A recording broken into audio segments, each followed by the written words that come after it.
why they pay athletes these fantastic salaries. I was listening to the radio the other day.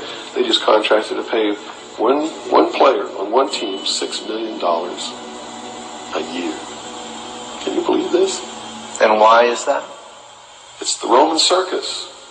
What does the emperor do when the people become restive, and when the people are asking questions, and when the people don't like the policies of the emperor?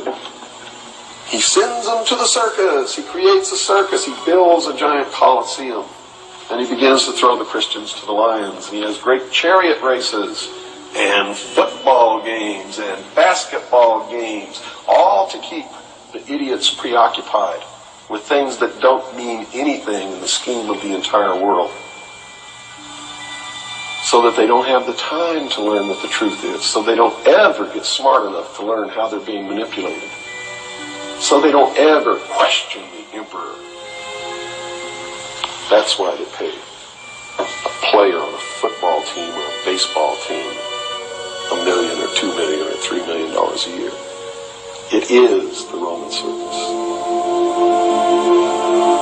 I know men who don't know anything in the world except who plays third base for the Mets. And they think that's a great accomplishment. And they meet and pat each other on the back and bond and go have cocktails and talk about what this guy that plays third base for the Mets did in last night's game. It's sad. It's really sad. Is there any room in a kind of society where these manipulations are not taking place for this type of entertainment or any type of entertainment at all?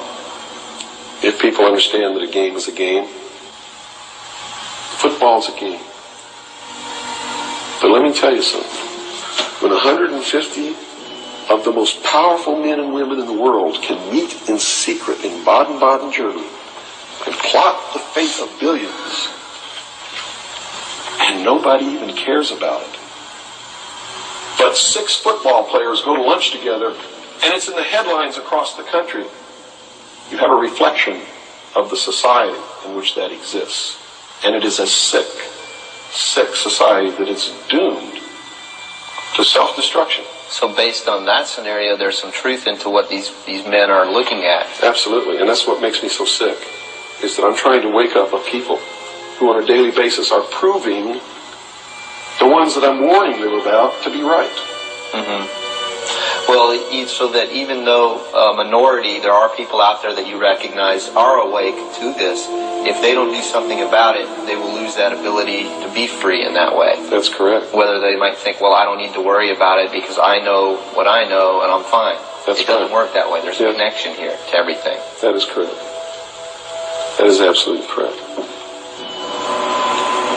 A nation of people who are willing to send their sons and daughters that they profess that they love to a foreign country to die, and they use the excuse to themselves that they're sending them off to defend our country, and they know damn well that's a lie, are doomed.